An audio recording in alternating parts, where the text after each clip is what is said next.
I totally get the whole visualizing everything working out approach, but to tell you the truth, what I would have benefited from a lot more when I first started my soul led business 5 years ago is someone saying to me, yes, there's no question that this is going to be a wild success one day, but here's what's going to happen first. So allow me to be that person for you now. And it's not just me, I've really seen this happen for so many other soulpreneurs or heart and soul led entrepreneurs too. And it's just different for us because we don't just want to make money doing what we love. We also want to feel easeful, aligned, and conscious in the process. Your business, you'll find, is a very powerful mirror to learn your soul's lessons. Things are about to get real now that you've said yes to the journey. And when I was in those beginning stages, I had this reckless optimist streak. If you would have told me all the things that I'm about to tell you about what comes next, I wouldn't have believed you.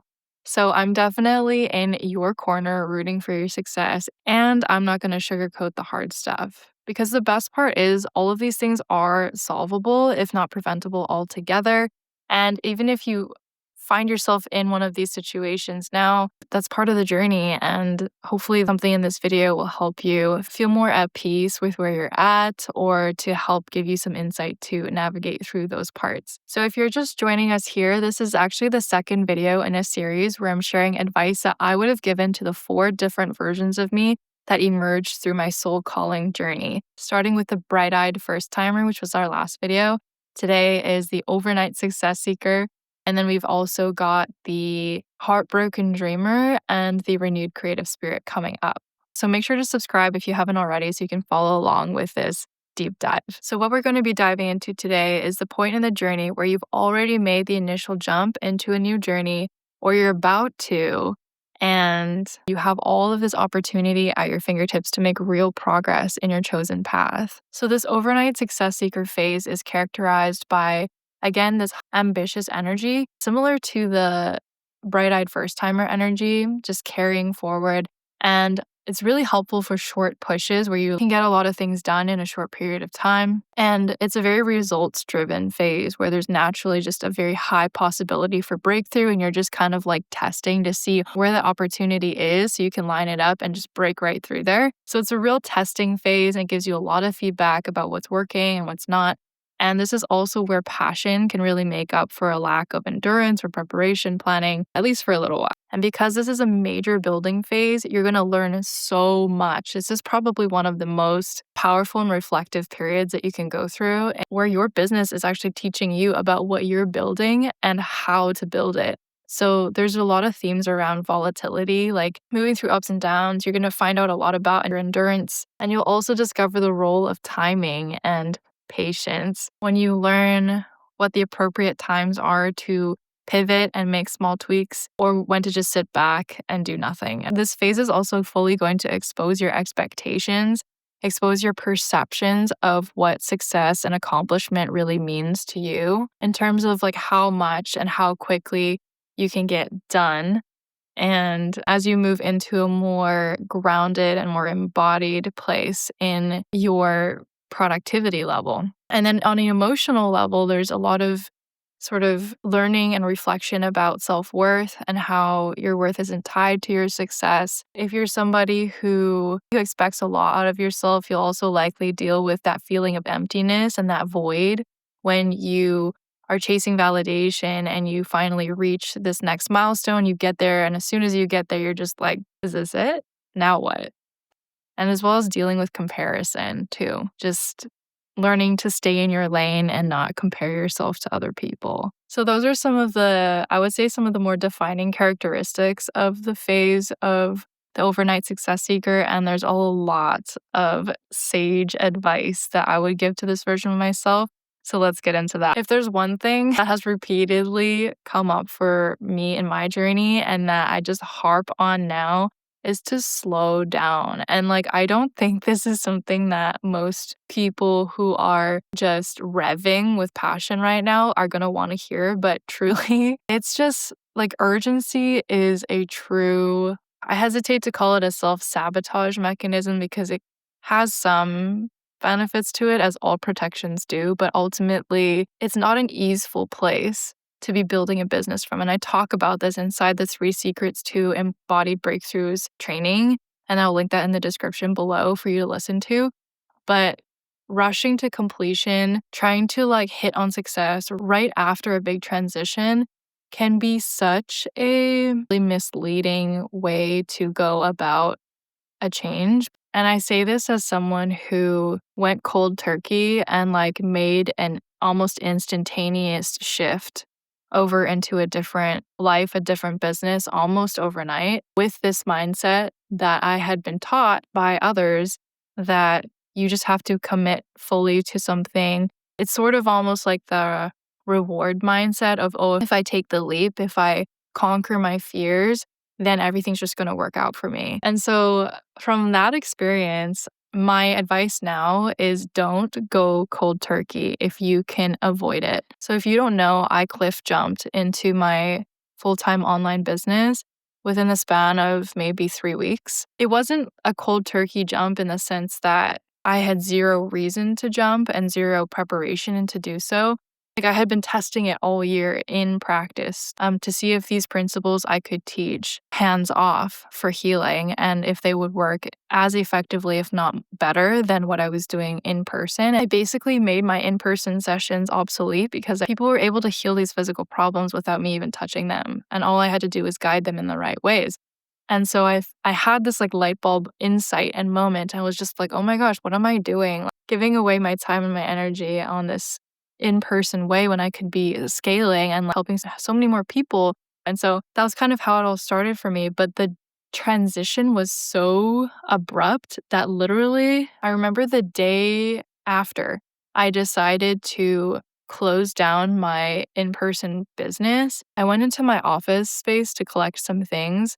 And the crystal pendulum that I had been using for energy diagnostics at the time was cracked. And also my website that I use for booking had like crashed forever. Like I still haven't been able to recover that website and haven't even tried. So to me, looking back on that, it was like there were some crazy reflections to me at just how sharp this transition was.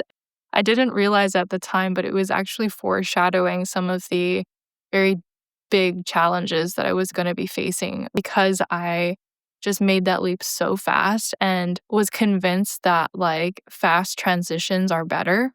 Just trust me, they're not. I mean, if you have already done it, it's okay. Everything's going to be fine. It's going to be hard, but it's going to be fine. I'm like case in point with that. Like it was certainly not ideal or optimal. I can see that now. So if you are already in the cold turkey situation, it's going to work out. Just know that that comes with a specific set of challenges too. So that's why I always recommend like, please, if you can help it, don't just jump blindly into a new chapter, especially if your new thing, your new path depends heavily on your output, your creativity, and your feeling of just like spaciousness. And this is especially true if your new path depends heavily on your output, your presence, or your creativity.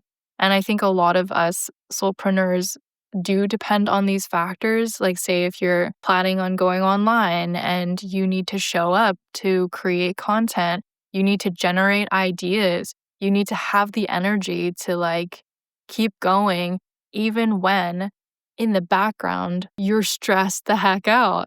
I learned this the hard way, it really forced me into a very uncomfortable position financially, and it put a lot of unnecessary pressure on my creative output. It kind of made me feel quite desperate at times and really uncertain.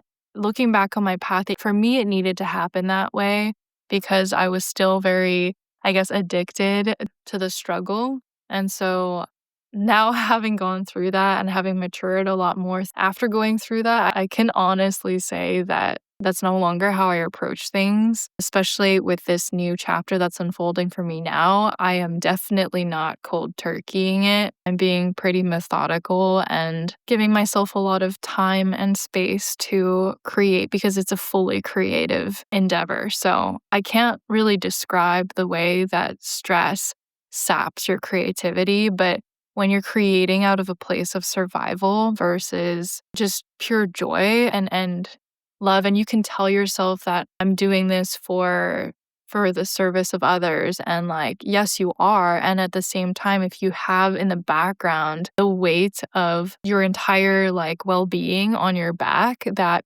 people will feel that. And I know that a lot of situations are born out of survival and just necessity. I'm not saying it's not going to work, but I'm just saying it's not going to work forever.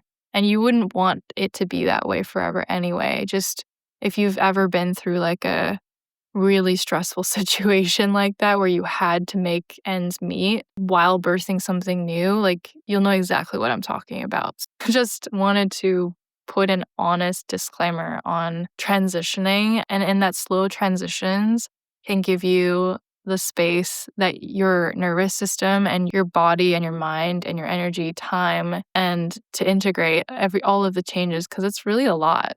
The saying that your business is like building a plane while you're flying it at the same time is so accurate, in the sense that you cannot predict and you don't know what's going on like a lot of the time in terms of like the shape and trajectory that things will take, especially as when you're first like taking off. So I guess like my best advice for kind of like keeping your head on straight while all of this excitement and passion is running so hot is just let it run. And also maybe a few months down the road, schedule yourself a check-in to evaluate what's been going on, instead of giving it like fine parameters of like this is what it needs to become and this is how it needs to happen. In my opinion, you don't honestly know that when you're first starting out. Even if you work with mentors and have protocols and things like this, like I have gone that route as well, and things can evolve quickly, and you may already outgrow the systems that you've put in place to grow in that first few months. So just having reevaluation periods can allow you to like recalibrate everything and kind of organize the chaotic but beautiful energy that's emerging out of this phase. Again, I want to just speak to the whole overnight success expectation. And I don't mean just like literally you wake up one morning and you've gone viral if you're trying to go online, but even I would say the first weeks and even months, and for some people years, is the first major building phase of a business. And I think constantly holding on to really sky high expectations for yourself and your business, especially if you're stepping into an industry or a niche that's pretty new to you, considering if you listen to my last video, if you've done your preparation and your planning, there are still things that you cannot predict about stepping into something new. So I would say that the more that we can drop and or at least like relax our expectations about how quickly success is to be demonstrated and like what type of success you're even looking for at this point, that can help save a lot of unnecessary anxiety and stress and worry, and also just self-judgment and self-blame. It's a bit of a tricky territory because obviously from a manifestation point of view, a law of attraction point of view, you want to hold that high vision of what you know is possible for your success. And it is inevitable. It's true. And at the same time, there is a very real aspect to that sometimes that happens. Sometimes the first time somebody steps off the path that's sucking them dry, then they just like step right into like the most lush and abundant thing. And that's beautiful and great. And also there's like so many stories that are also equally real and valid about it taking a lot more time for that buildup to happen. It doesn't mean that you're not, I don't know, that you're like not a good manifester or that you're doing something wrong. I mean, definitely the process of just being a solopreneur comes with a lot of growth and a lot of value in and of itself. And it's a success that comes at the end of that. It's kind of the cherry on top, I feel like. But the real work is actually in the building of the business and the operation of it and in the day-to-day and what you're learning from it versus what it's producing for you, if that makes sense. And if it doesn't make sense, one day it will.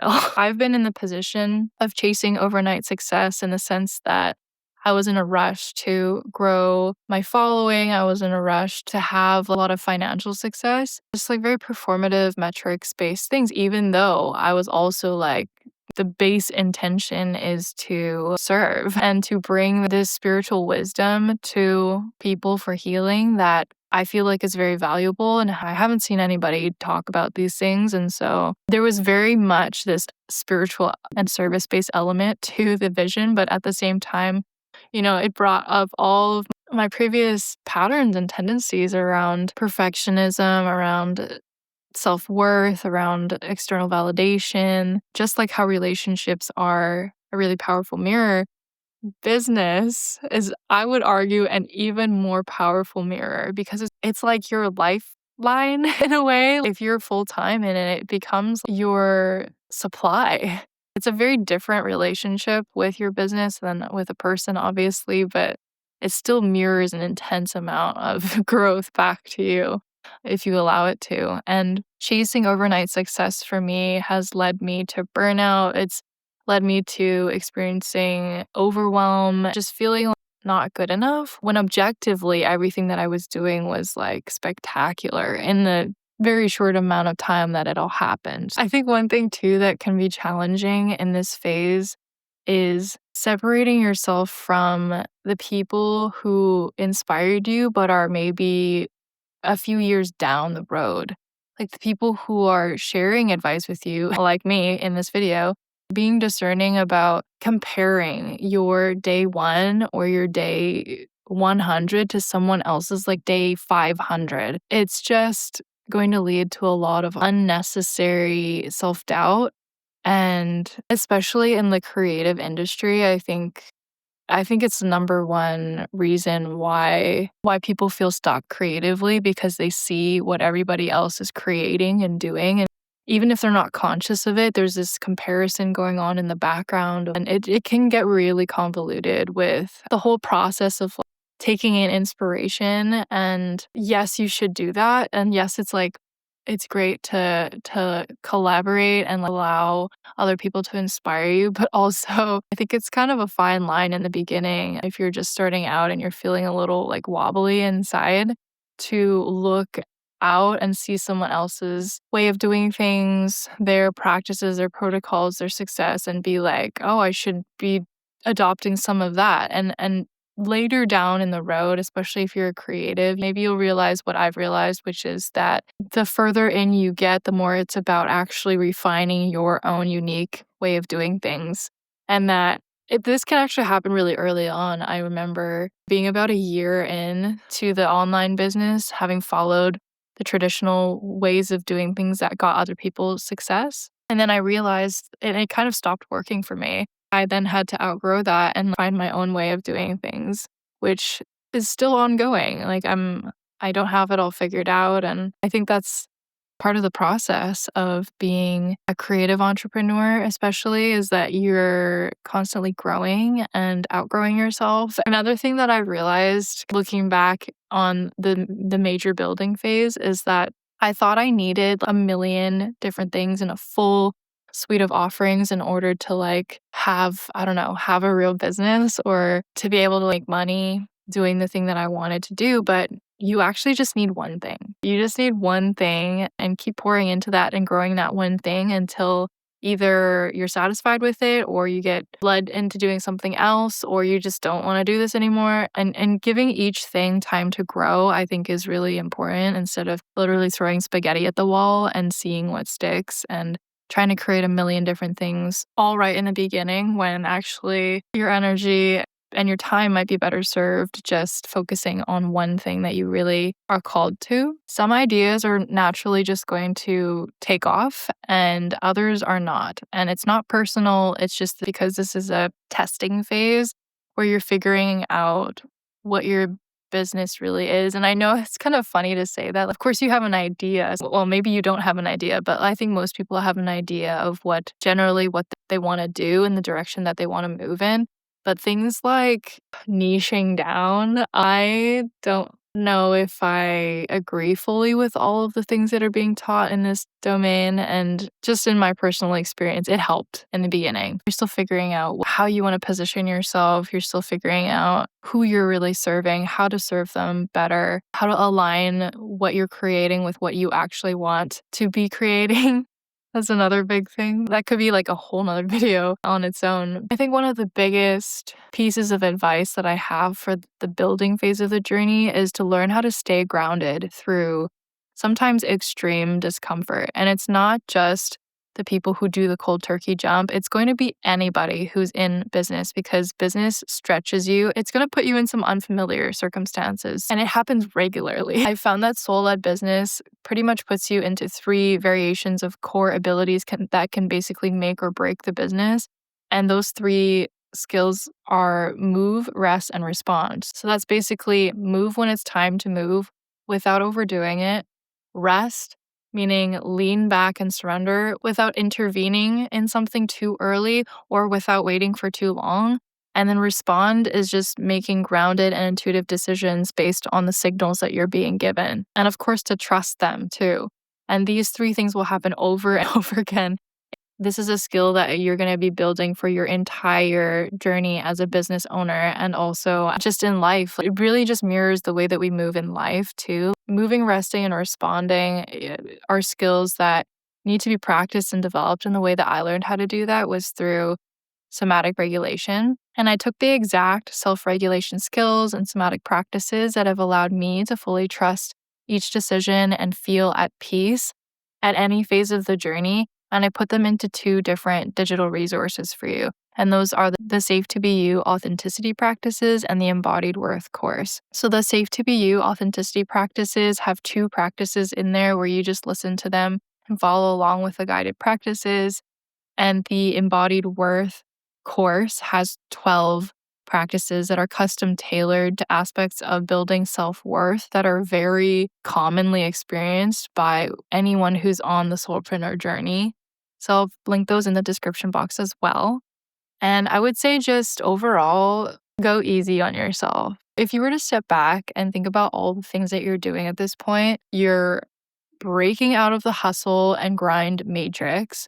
You're rewriting your limiting beliefs. You're breaking generational patterns. You're putting yourself and your soul work out there so vulnerably. You're learning to be seen and you're learning to be heard and you're learning to exchange with the world in a meaningful way, probably while also unearthing your deepest childhood patterns and your perfectionism, people pleasing, working on your self-worth, and that's just for starters. So oh my gosh, that's a lot. That is arguably the most important work that you can be doing just by being in the process and saying yes to what's unfolding. Not just basing your experience off of what comes out of it as a tangible outcome, but just out of literally going step by step. All of these things are going to happen and you're going to learn your lessons and you are developing yourself and growing because of it. And that is the most valuable thing you can be doing, in my opinion. So regardless of what the external world is currently reflecting back to you, don't let it define you at this stage. Because in a way, you're in the chrysalis stage of building a business. Things are still reorganizing and forming and shaping themselves into their most fully expressed form. And your output is what you can then use as your own input. So you become this self-regulating system rather than taking too much stuff and input and letting that influence you at such an early stage. I feel like it's the stage where you're finding your identity as a soulpreneur. You're figuring out what works. You're figuring out how you want to show up. And by the way, some things that work on paper are also going to be things that you don't want to do, or how you want to be received by others. And so it's really just about giving yourself the freedom to experiment and then take in that information and see what you get and then refine and go from there. So let me know in the comments what's resonating with you today and make sure to hit subscribe so we can meet again for the next video of the series, which drops next week. Lots of love. Wow.